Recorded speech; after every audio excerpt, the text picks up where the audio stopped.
queridos amigos, sejam todos muito bem-vindos, que a paz de Jesus os acolha, os envolva e mande todas as bênçãos necessárias para cada um de nós. Hoje estamos aqui para mais um momento de reflexão sobre o Evangelho de Jesus na ótica espírita kardecista. Eu sou o professor Robson Santos, faço parte do Caritas Fraternidade Espírita, localizado na Cidade Dutra, e hoje estamos aqui com a palestra A Oração do Pai Nosso. A Oração do Pai Nosso, um dos maiores símbolos do cristianismo. E hoje nós vamos pensar e comentar um pouquinho sobre ela. No Evangelho de Lucas, no capítulo 11, versículo 1, contam que os discípulos se reuniram ao redor de Jesus e disseram: Senhor, ensina-nos a orar, como também João ensinou aos seus discípulos. Que foi dessa singela reunião, desses momentos maravilhosos, que Jesus lhes ensinou a oração do Pai Nosso. E vamos refletir um pouquinho sobre essa oração, o que ela representa em nossas vidas e como nós a temos proferido, principalmente nesses momentos de medo, apreensão, nesse momento que o nosso país passa por um processo de transformação e regeneração. A primeira coisa que nós temos que falar da oração do Pai Nosso é que ela é uma oração dominical e ela procede do próprio Jesus. Foi o nosso Mestre Jesus que a deu aos discípulos para que eles orassem como eles aprendiam. Senhor, ensina-nos a orar. O Pai Nosso é uma oração tão forte, tão poderosa, tão importante, que ela pode sintetizar as demais preces, porque ela resume todos os deveres do homem para com Deus, para consigo mesmo e para com o próximo, seu irmão. Então vamos ver parte por parte dessa oração do Pai Nosso, começando com Pai Nosso que estás no céu. O Pai diz respeito a Deus, nosso grande Pai, a inteligência suprema e a causa primária de todas as coisas. Pai Nosso, nós dizemos porque somos todos filhos dele e pedimos sua presença em nossa vida. Vejam bem que nós dizemos Pai Nosso e não Pai meu. Isso quer dizer que somos todos irmãos, somos todos iguais perante Deus. Então não há aquele melhor do que o outro, pior do que o outro, uma vez que todos somos iguais e todos recebemos os mesmos dons e os mesmos talentos. Os céus é o universo, os diversos mundos habitados, porque lá em João, capítulo 14, versículo 2, nós encontramos que na casa de meu pai há muitas moradas. Vejam que aqui nós temos um conhecimento na doutrina espírita de outros orbes, de outros mundos habitados por irmãos espirituais, muitas vezes em energias mais sutis. Não é algo que todas as religiões aceitam dessa forma, mas nós que somos dotados da fé raciocinada preconizada por Kardec, nós temos um outro olhar, um outro entendimento para esse processo. Então, céus, o universo, os diversos mundos habitados que estão ao redor de tudo que foi criado por Deus, nosso Pai. Santificado seja o teu nome, nos diz o segundo verso da oração. Isso quer dizer o quê? Que colocamos Deus acima de tudo, em primeiro lugar na nossa vida, antes mesmo de nós mesmos. Então, quando nós dizemos santificado seja o vosso nome, nós estamos mostrando que devemos crer no Senhor Deus, porque tudo Ele revela com o seu poder e a sua bondade. Então, quando nós dizemos santificado seja o seu nome, eu estou colocando Deus acima de tudo, como Ele deve ser sempre colocado, respeitado como esse ser bondoso, maravilhoso e nosso Pai amado que tanto nos ama. Venha a nós o teu reino. Esse trecho é um trecho bastante importante quando refletimos sobre o Pai Nosso, porque muitas vezes nós pensamos, venha a nós o teu reino, mas o reino de Deus não é um lugar, mas sim algo que já está dentro de nós. Quando nós dizemos, venha a nós o teu reino, nós queremos dizer que isso implica em nossa reforma íntima, em possuirmos qualidades morais para isso. É através dessa reforma íntima, dessa evolução, que nós chegamos a esse reino de Deus que está dentro de nós. Não é um lugar, não é um local físico, mas é muito mais uma transformação que nos aproxima de Deus, portanto, nos deixa próximos ao reino de Deus. O reino de Deus, então, não é um evento futuro, não é alguma coisa que vai acontecer, eu vou me preparar agora para quando eu chegar lá na frente, não. O reino de Deus é alguma coisa do nosso presente, do nosso dia a dia, daquilo que nós praticamos diariamente, da nossa reforma íntima diária, de todo esse processo que nós vamos aprendendo, que nós vamos praticando, errando, caindo, levantando, mas acima de tudo, caminhando para a evolução em prol do bem, do amor ao próximo e da caridade ativa. Então não é um lugar, eu não vou comprar o meu terreno nesse condomínio fechado que é o reino de Deus, porque isso não existe.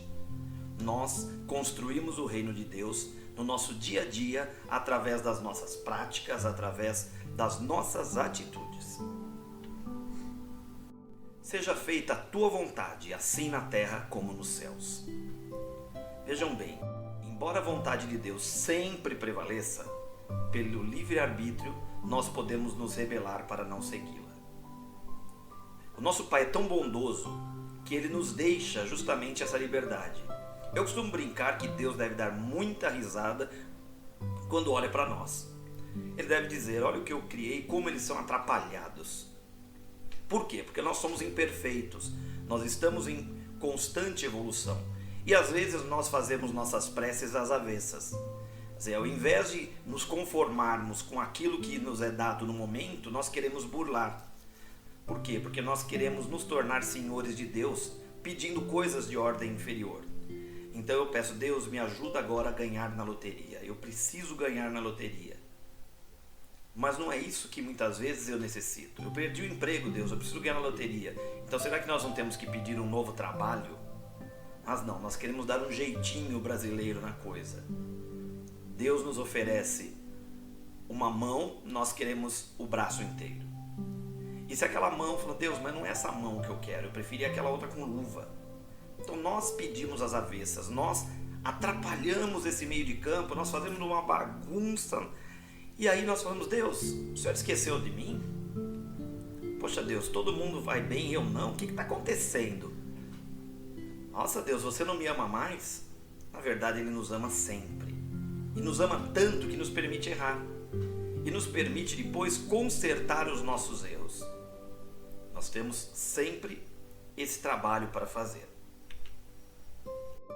A vontade de Deus sempre se cumpriu e jamais deixará de ser cumprida. Nós, pobres mortais, temos que nos colocar no nosso lugar e entender o nosso papel em todo esse processo do universo e da criação. Então, aquilo que Deus nos dá, por mais difícil que possa parecer, nós temos que cumprir com alegria e boa vontade, como acontece nos mundos mais evoluídos. Nós estamos agora vivendo um período muito pesado, uma pandemia, um processo de muita dor, muitas perdas. E eu costumo dizer que nesse olho do furacão nós não conseguimos entender o que nos está sendo ensinado. Porque a vida é engraçada, ela primeiro dá a prova para depois nós aprendermos a lição. Então nós estamos vivendo um período de provas, um período de regeneração, de expurgos coletivos, de todo esse processo. Nós temos que manter a nossa fé. É necessário que nós desliguemos um pouco da televisão, que nós nos desliguemos das desgraças, porque vejam que a mídia ela tem mostrado o aumento de casos diariamente, mas pouco mostra os sucessos de tratamento, aqueles que se curam.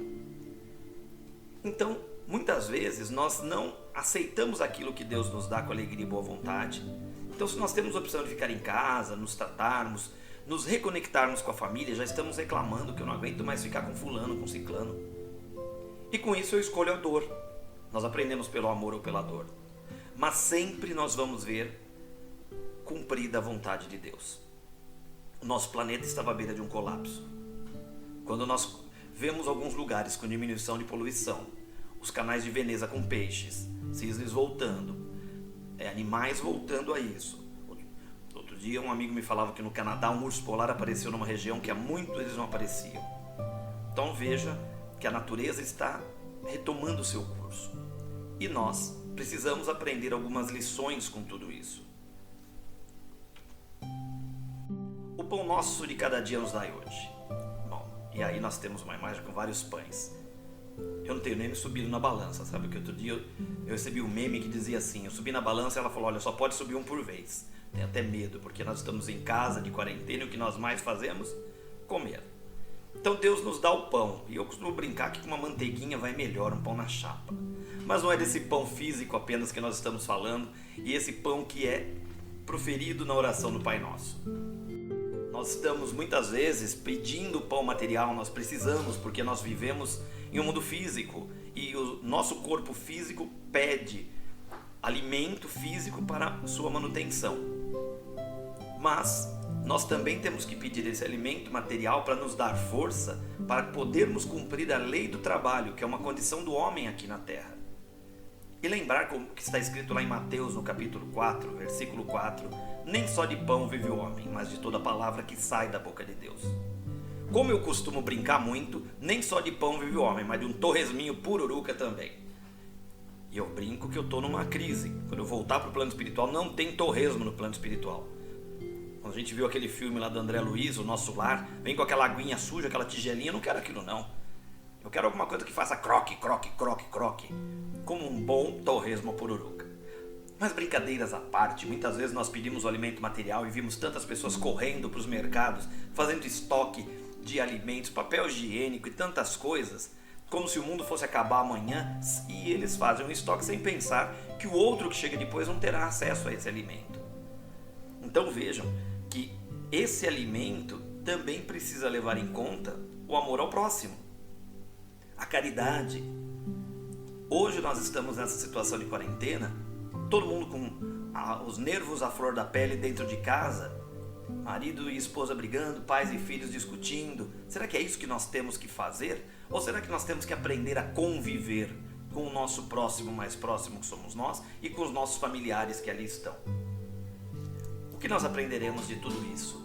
E que alimento eu preciso também? O alimento espiritual é aquele que no final do dia, se eu não conseguir fazer uma prece durante o dia, mas à noite, antes de dormir, nós temos que pedir, através das preces, esse alimento espiritual das mãos de nosso Mestre Jesus e de Deus nosso Pai. Perdoai as nossas dívidas, assim como nós perdoamos os nossos devedores. Essa parte é difícil, mas nós falamos com a boca cheia, uma boca boa. Perdoai as nossas dívidas, assim como nós perdoamos os nossos devedores. E aí começa o problema, né? Será que nós perdoamos os nossos devedores? Toda vez que nós infringimos uma lei divina, qualquer uma, contraímos uma dívida que cedo ou tarde teremos que pagar. Vejo que não é um castigo, porque nós da doutrina espírita não temos essa visão de castigo divino. Então nós entendemos que o fato de uma pandemia não é um castigo de Deus, mas é um alerta para o colapso que o mundo estava caminhando, obra de nós mesmos, seres humanos. Agora, quando eu peço perdão, é com a promessa de não errar novamente. O que disse Jesus à mulher? Vá e não peques mais. É isso que nós fazemos. Então, quando eu peço que Jesus me perdoe, que Deus me perdoe, é no sentido de aprendermos com o erro. Eu não vou errar de novo.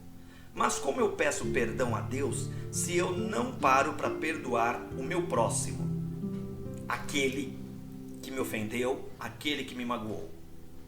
Se eu não trabalho o perdão com o próximo, como eu quero que na frase Deus me perdoe como eu perdoo o próximo. Se eu não perdoo o próximo, eu estou dizendo para Deus também, não me perdoe. O perdão é algo a ser trabalhado, o auto-perdão e o perdão para com o próximo. E aí alguns vão dizer assim, Robson, mas eu perdoo, mas não esqueço.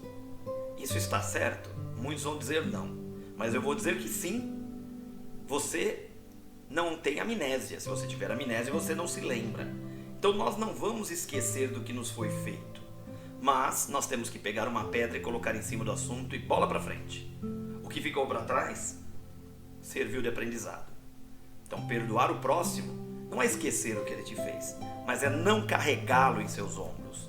A maior sacanagem que nós fazemos para com o inimigo é dar-lhe o perdão, porque quando eu o perdoo, eu deixo de carregá-lo nas minhas costas e na minha vida. Isso é uma grande sacanagem, né, gente? Eu me liberto. Mas e se o outro não é problema meu? O fato de eu chegar para uma pessoa e falar, olha, eu te perdoo, e a outra pessoa falar, não me interessa, isso é problema dela. Quando nós recebemos um presente que não nos serve, nós vamos trocar, ou não usamos. Então o perdão, eu posso comparar a esse presente que eu ofereço ao próximo. Se ele não quer o meu perdão, é um problema dele, ele tem esse livre-arbítrio. E eu vou trabalhar dessa forma, me libertando, fazendo com que eu siga em frente. Não nos deixeis cair em tentação, mas livrai-nos do mal. E aqui eu separei essa figura simpática, porque é isso, né? Quantas coisas no mundo de hoje nos colocam em tentação. Bom, o queijinho aí da ratoeira, eu também, um queijão desse, a gente ia correr o risco de levar uma ratoeirada no dedo, fala a verdade, né? Mas nós somos tentados hoje pela mídia, pela internet, pelas redes sociais e por tudo isso que está aí. Agora, eu preciso também trabalhar isso. Segunda-feira é o dia internacional de começar a dieta, né? E terça de acabar. Então não adianta, nós sabemos, olha, então vou começar a dieta, se Deus quiser eu vou conseguir, Deus sempre quer. Mas e eu? Quando eu dou uma olhada num bolo quentinho, saído do forno, me diziam desde pequeno que bolo quente dá dor de barriga, mas eu adoro bolo quente. Quando nós vemos um doce, um assado, uma comida daquelas que nós gostamos, cheia de gordices, como que a gente não vai cair em tentação? Mas cada imperfeição nossa é uma porta aberta para a influência de espíritos menos infelizes. Então se eu ainda tenho um vício, eu tenho que tomar cuidado, porque as tentações muitas vezes se tornam as nossas provações. Se eu sou uma pessoa que tem o vício do álcool, e agora não, mas eu tenho o costume de frequentar os bares e botecos, e ali eu vou receber que influência? Desses espíritos menos infelizes que estão ali em sofrimento, que ainda não aceitaram a sua condição. Então, por outro lado, as minhas tentações, as minhas provações também são uma forma de aprendizado, uma oportunidade que nós buscamos e muitas vezes ganhamos diante da nossa imperfeição. Esses dias eu assisti um filme na Netflix chamado A Casa. Eu vou ter que dar um spoiler daqui, mas em determinado momento tem a reunião dos Alcoólicos Anônimos. E aí nós vemos uma pessoa, um dos atores, numa situação de desespero, de tentações, de provações, entrando novamente num bar, olhando para as garrafas e... Bom, eu não vou dizer o que acontece, porque aí é spoiler demais.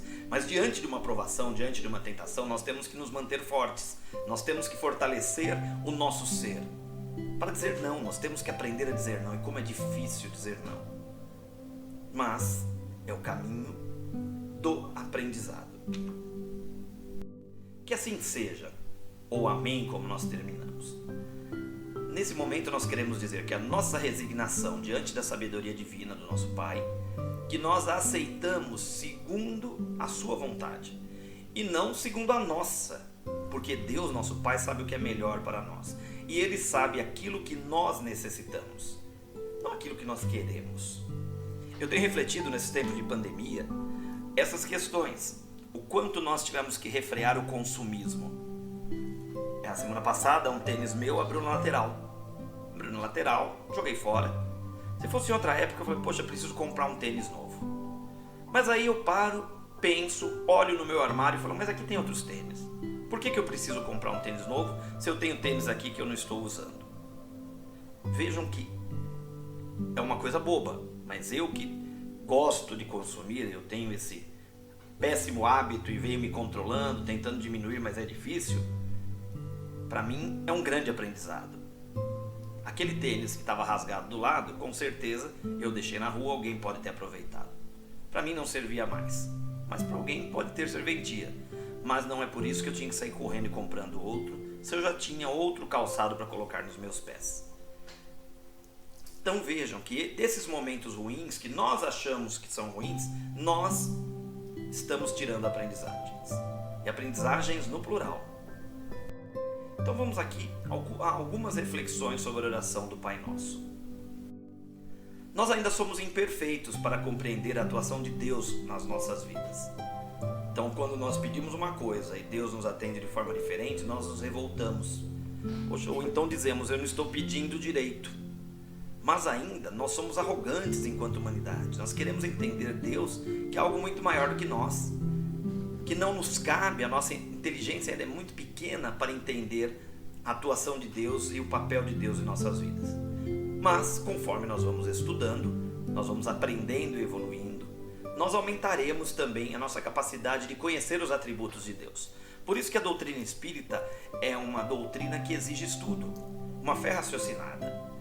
Nós precisamos estudar, por isso que as leituras edificantes são importantes, para que nós realmente consigamos aprender mais a cada dia. E com isso, nos aproximarmos ainda mais de Deus e de Jesus, nosso Mestre. Bom, aqui tem uma imagem que não é do agrado de todo mundo, mas conta a lenda que certa vez um homem pediu a Deus: Deus, me dá uma borboleta e uma flor. No dia seguinte ele ganhou uma lagarta e um cactus. Mas ele ficou revoltado. Falou: já se viu, eu peço uma borboleta e uma flor e Deus me dá essas duas tralhas aqui, pelo amor de Deus, que coisa horrível. Ele ficou ali, até abandonado, jogava uma aguinha lá de vez em quando, né, aquela coisa. Mas o tempo foi passando, um dia ele percebeu que essa lagarta estava diferente. Ela estava em volta num casulo, uma coisa esquisita. Ele ficou olhando ali. E qual não foi a surpresa quando um belo dia ali estavam uma borboleta e uma flor. A lagarta havia virado borboleta e o cactus havia florescido. Nós não temos paciência, gente. Nós queremos tudo para ontem. Nós queremos que Deus nos dê da forma como nós achamos que é ideal. E nem sempre é assim que as coisas acontecem. Deus sempre age certo, mesmo que aos nossos olhos tudo pareça estar errado. Então, se você ou eu ou nós pedimos uma coisa a Deus e recebemos outra, nós temos que confiar. Por quê? Porque nós temos a certeza, ou devemos ter a certeza, de que Ele sempre nos dá o que precisamos, no momento que nós precisamos. Nem sempre aquilo que nós desejamos, mas sim o que nós precisamos. Esse é o nosso Pai, esse é o nosso Deus.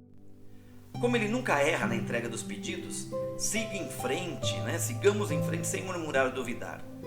O espinho de hoje será a flor de amanhã. Uma rosa, quando ela está ali exuberante na roseira, não quando está colhida na floricultura, mas quando ela está exuberante na roseira, ela tem espinhos. Mas nem esses espinhos diminuem a sua beleza. E a rosa, tão delicada nas suas pétalas, tem um tronco bruto, com espinhos, como nós vemos aqui na imagem. Mas ela segue na sua delicadeza. Ela segue cumprindo o seu papel de embelezar o mundo e perfumar também. E nós, como que nós estamos lidando com tudo isso? Então, meus caríssimos irmãos, que nós possamos, como os discípulos do nosso Mestre, aprender a orar com confiança em Deus e na providência divina. Que nós possamos, cada vez mais, receber a inspiração de Jesus, nosso Mestre, para a construção do reino de Deus em nosso interior, hoje, fazendo-nos melhores a cada dia. Que hoje nós possamos ser melhores do que ontem. E que amanhã nós possamos ser melhores do que hoje. Que a cada dia, quando nós proferirmos a oração do Pai Nosso, nós possamos meditar por cada parte dela. E que com isso nós possamos aprender a ser discípulos do nosso Mestre Jesus. Filhos amados de Deus, nosso Pai. E acima de tudo, os seres escolhidos para a construção de um mundo melhor. Muita paz, muito amor, e que Jesus esteja presente em vossos lares hoje e sempre, em todos esses momentos de tristeza, de medo, e que nós possamos aprender a conviver mais, uns com os outros como irmãos, lembrando que todos nós somos filhos do mesmo Pai, e portanto não importa a localização geográfica, somos todos iguais.